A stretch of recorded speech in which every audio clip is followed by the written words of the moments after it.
Campina Grande, quinta-feira, 14 de março. Hoje comemora-se o Dia do Livro, Dia Nacional da Poesia e também o Dia dos Animais. Chamamos a atenção daqueles que muitas vezes adotam um animal de estimação para criar, seja um gatinho, seja um cachorro, seja um papagaio. São muitos os desejos daqueles que adotam, que criam um animal. Aquários, tem lá na sua sala, ornamentando a sala, um aquário de peixinhos. Enfim, são muitas as pessoas que têm o seu desejo de ter um animalzinho de estimação em casa. Chama a sua atenção para que você lembre-se, muitos animais precisam de ter o seu habitat e a liberdade, a exemplo dos pássaros, das aves, que estão muitas vezes presas em gaiolas, sem liberdade de voar, sem liberdade de estar desfrutando da natureza a qual Deus criou. E eu quero chamar a atenção principalmente àqueles que criam animal de estimação enjaulados, enclausurados, a exemplo dos pássaros que estão dentro das gaiolas. Esse é o nosso recado, e nós que fazemos o programa Opção para a Vida. Dentro de instantes estaremos ouvindo mais uma vez o pastor Joaquim Andrade. Mas antes, você vai ficar com esta belíssima música, interpretada pela cantora Denise. Deleite-se com esta música.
que sou, consegues tantos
Olá, tudo bem com você? Graça e paz, bem-vindo ao programa Opção para a Vida.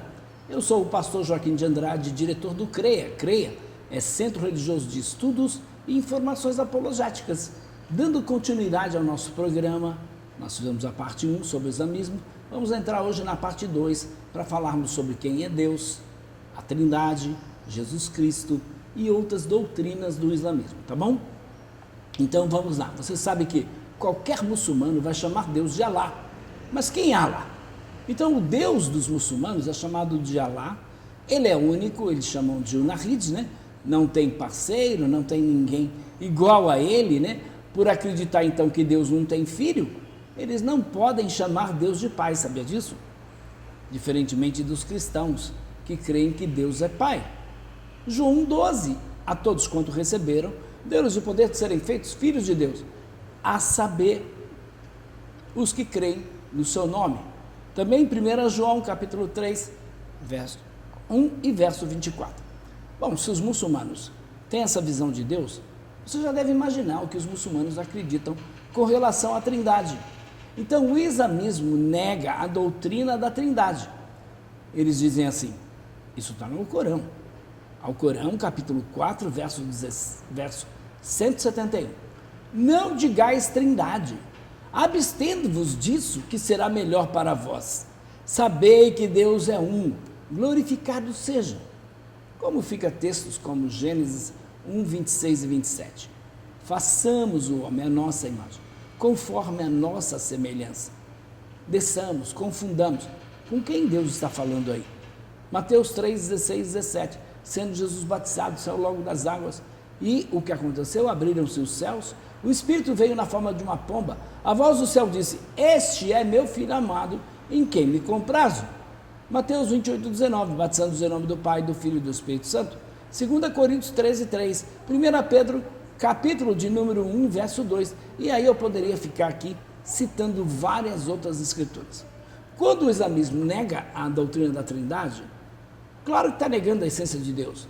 Claro que vai negar também a pessoa de Jesus Cristo. Então Jesus, ainda que seja dentro do islamismo, respeitado, reverenciado, né?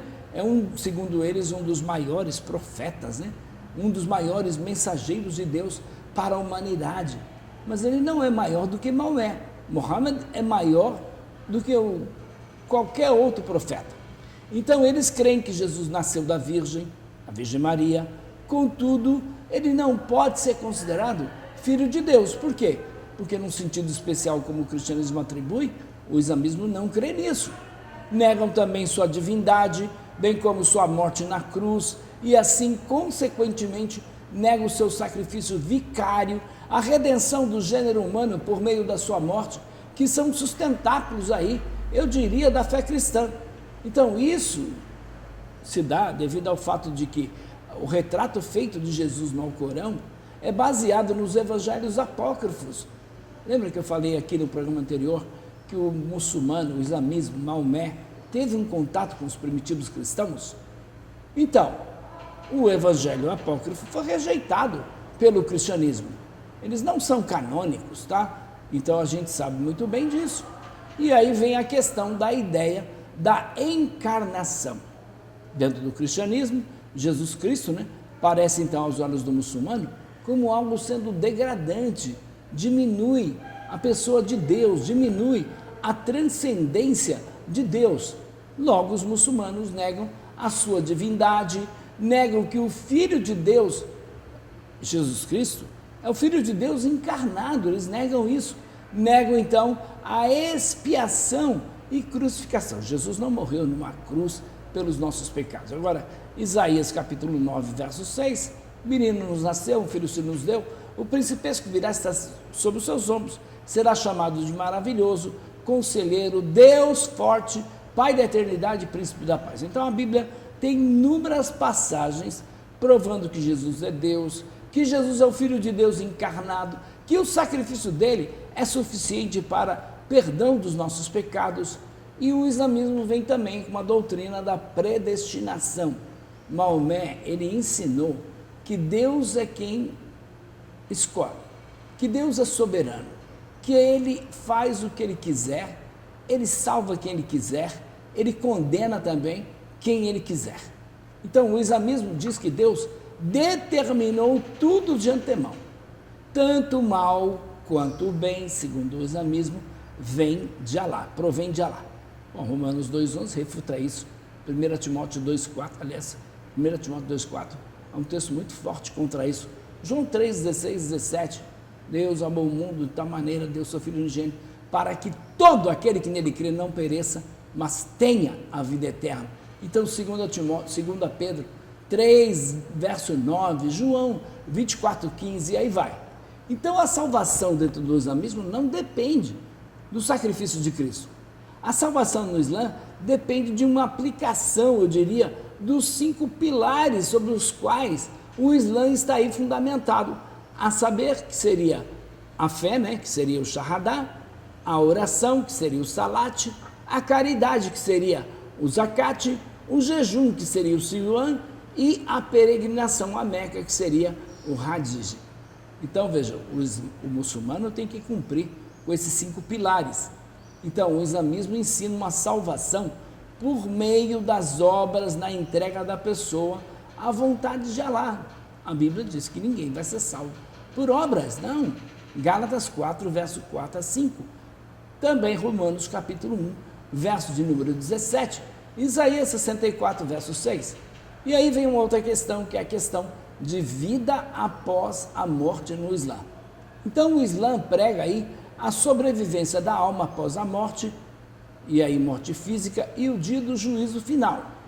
Então, antes do juízo, porém, os mortos vão para um lugar, ou um estado intermediário, conhecido como Barzakh, seria onde os justos vivem períodos de felicidade e os ímpios períodos de sofrimento. Então, ambos aguardam a ressurreição final. O islamismo, então, ensina uma salvação por meio das obras, na entrega dessa pessoa à vontade de Alá. E aí é interessante, né, porque ambos vão aguardar esse juízo final.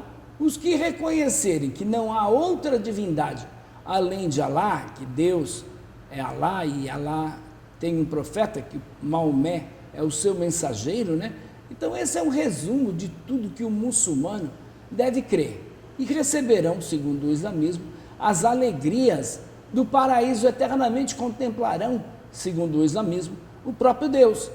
Então, os que não viverem de acordo com essa profissão de fé serão, segundo o islamismo, lançados no inferno. Quanto ao inferno, os peritos muçulmanos, eu diria teólogos muçulmanos, divergem em relação à durabilidade do castigo do inferno. Para alguns, Deus então poderá perdoar todos os pecados dos infiéis, com exceção dessa, eu diria, descrença em Deus.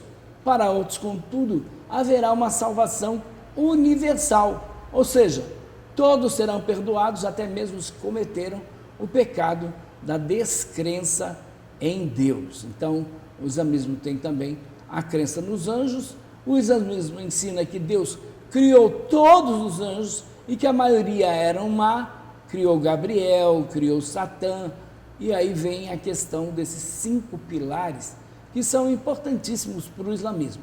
Então, os 5 pilares do islamismo, eu diria que formam a estrutura da vida do seguidor da religião.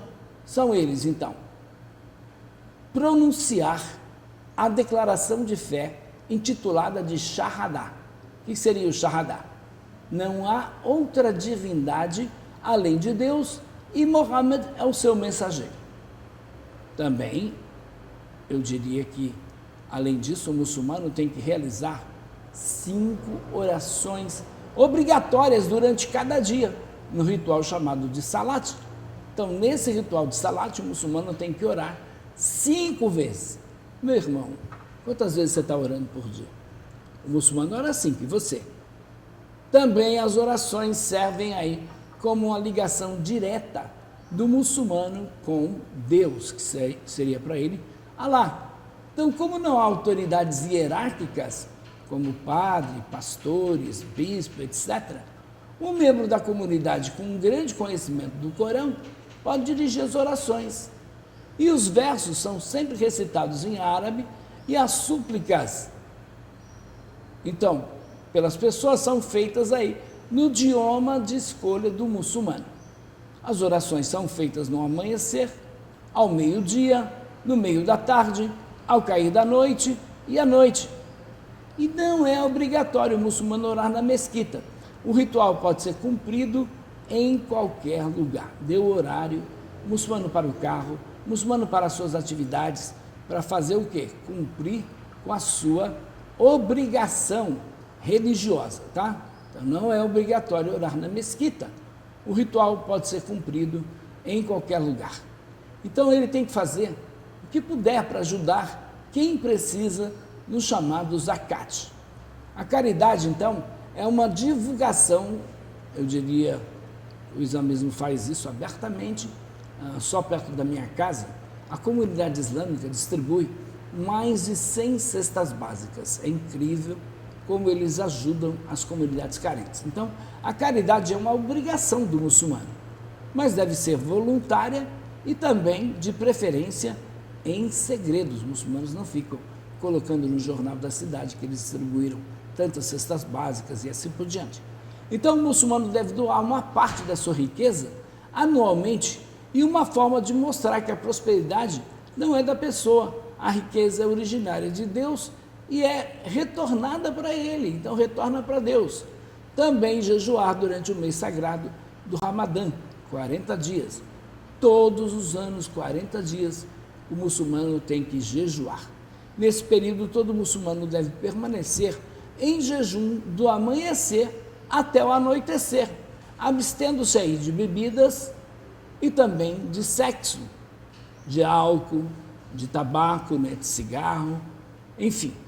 As exceções são as pessoas doentes, tá? Idosos, mulheres grávidas e pessoas com algum tipo de incapacidade física, eles podem fazer o jejum em outra época do ano ou alimentar uma pessoa necessitada para cada dia que o jejum for aí quebrado. O muçulmano que cumpre o jejum, ele então se purifica ao vivenciar a experiência de quem passa fome.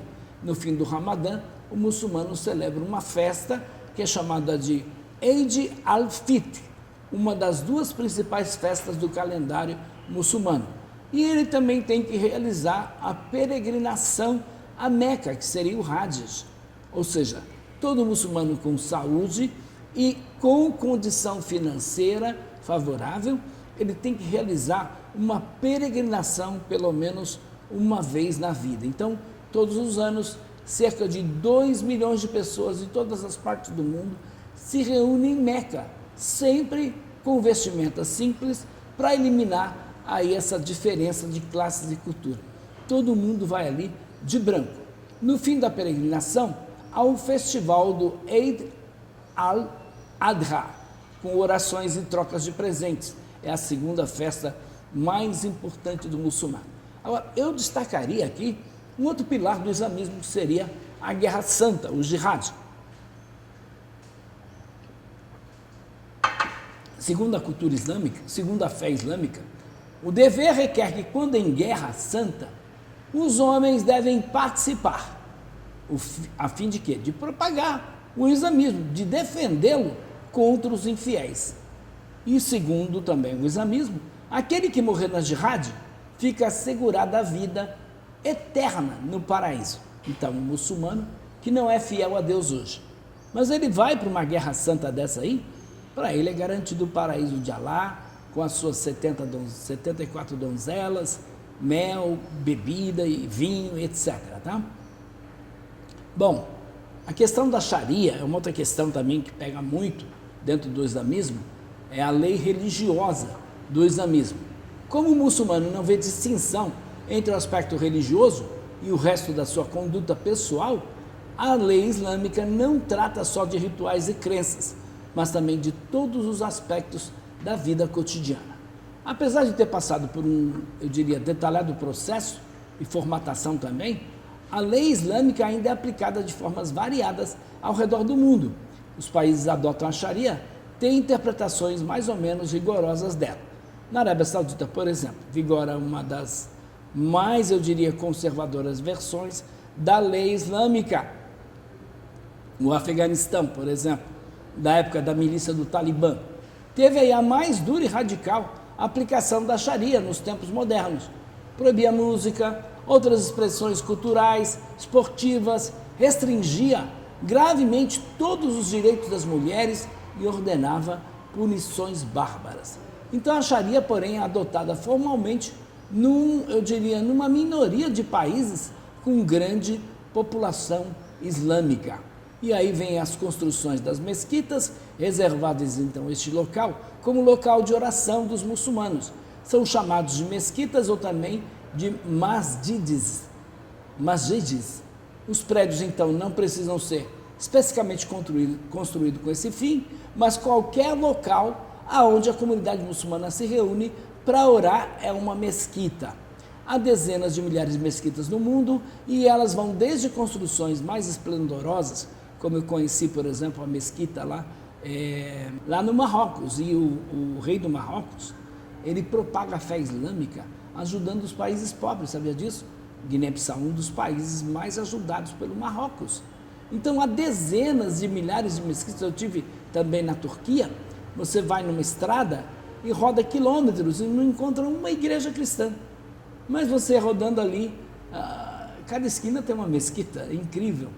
Então há dezenas de milhares de mesquitas no mundo e elas vão desde essas construções mais esplendorosas, como do Marrocos, por exemplo, como lá as que tem em Guiné-Bissau, que são simples, construções mais simples, mais modestas, adaptadas aí dentro de outras estruturas, tá? Então a mesquita de Kaaba em Meca é uma das mais famosas, por quê? Porque é o centro da peregrinação do Hajj. A mesquita de Al-Aqsa em Jerusalém também é um local, eu diria, muito visitado pelo muçulmano de todo o mundo. Ela abrigaria a pedra de onde Maomé ascendeu ao céu. As duas principais festividades do Islã são o Eid al-Adha, que coincide também com a peregrinação anual de Meca, e o Eid al-Fitr, quando então se quebra o jejum no mês de Ramadã. Interessante essa questão do jejum, porque o muçulmano, ele fica das 6 da manhã até as 6 da tarde, sem comer nada. Mas antes ele pode comer, e depois também ele pode comer. Interessante, o mês sagrado, aliás, o principal período do calendário lunar, é o calendário lunar, calendário muçulmano. Os muçulmanos xiitas também comemoram o Eid al-Gadir, que seria o aniversário da declaração de Maomé, indicando Ali como seu sucessor. Também outras festas islâmicas são o aniversário de Maomé, tem também o aniversário da sua jornada a Jerusalém. E aí os muçulmanos estão divididos então entre sunitas, que seria o grupo majoritário, e também os xiitas, a minoria dentro da religião muçulmana. Os xiitas são os radicais muçulmanos. Os sunitas formam então o tronco principal da religião, ligado aí à interpretação mais aceita da história islâmica. Reúne, eu diria, os xiitas cerca de 90% dos muçulmanos. A diferença então em relação ao Islã xiita é a aceitação da sequência dos califas na história islâmica. Então, sem características comuns entre si, os muçulmanos sunitas, eles incluem praticamente da religião todas as partes do mundo, em todas as tendências, dos mais conservadores até os moderados seculares. Os xiitas, que reúnem aí cerca de 10% dos muçulmanos, surgiram como um movimento político de apoio a Ali e acabaram formando essa ramificação da religião islâmica. Claro que tiveram dissidentes, surgiu então quando os xiitas se uniram para apoiar Ali, o primo então de Maomé, como herdeiro legítimo do poder do Islã, após a morte do profeta, com base então na suposta declaração de que ele era o seu sucessor. A evolução então para uma fórmula religiosa diferente teria começado com o martírio de Hussein, o filho mais novo de Ali, no ano 680, em Karbala, no atual Iraque. Então, o clérigo xiita, eles são, eu diria aí, os mulas, né? Os mulás, mas o clero não tem uma hierarquia formal. Os xiitas, eu diria, foram os responsáveis pela Revolução Islâmica no Irã, muito forte, no ano de 1979. E tem graves divergências aí com os setores do islamismo sunita. Eles constantemente estão em guerra, estão matando um ao outro lá. Então tem a mesquita, tem a Kaaba, tem as cidades sagradas, tem as pessoas sagradas, tem as condições sociais das mulheres, tem os tabus islâmicos, o islamismo é a favor do divórcio, os muçulmanos rezam pelos mortos, o homem não pode tocar em qualquer parte do corpo de uma mulher com a qual ele não tenha uma relação lícita. Então o islamismo é uma religião missionária que incrementa o seu sucesso, e não é pelo fato do islamismo ter exercido um impacto positivo sobre muitos países onde há força considerável. Nós devemos ressaltar que influência positiva não é motivo para alguém seguir uma religião que mata em nome de Deus. Então, influência positiva não é sinônimo de verdade. João 14, verso de número 6. Eu sou o caminho, a verdade e a vida, ninguém vem ao Pai senão por mim. O islamismo nega então o pecado original, crê que a pureza inerente do homem, ao corromper-se, pagará os seus pecados pessoais.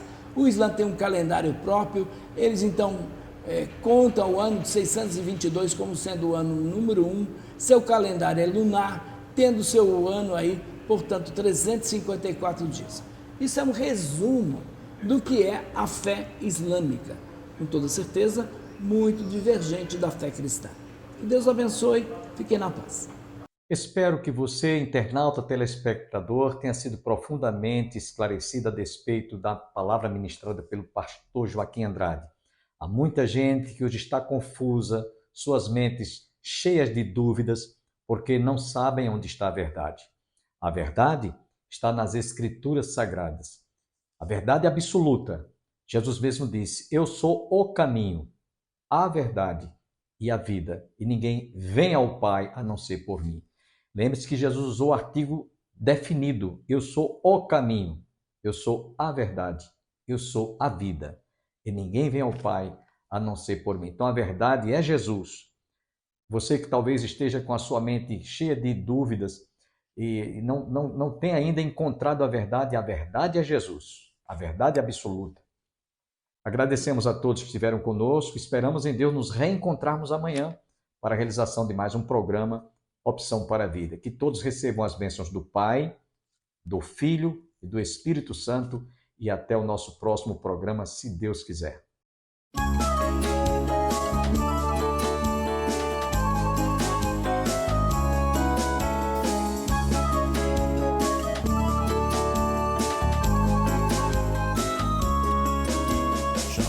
שלום ירושלים, שאלו שלום ירושלים, שאלו שלום ירושלים, שאלו שלום ירושלים, שאלו שלום ירושלים, שאלו שלום ירושלים, שאלו שלום ירושלים, שאלו שלום ירושלים. שלום Shalom, shalom, shalom, shalom, shalom, shalom, shalom, Yerushalayim. Shalom, shalom, shalom, shalom, shalom, shalom, shalom, shalom, Yerushalayim.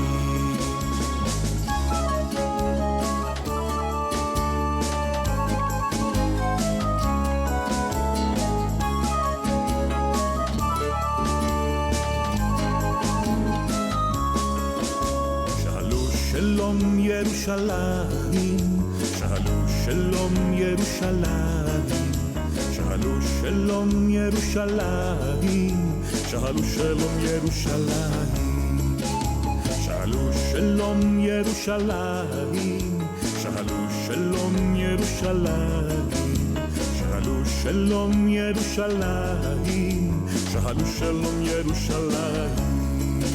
שלום Shalom, shalom, shalom, shalom, shalom, shalom, shalom, Yerushalayim. Shalom, shalom, shalom, shalom, shalom, shalom, shalom, shalom, Yerushalayim.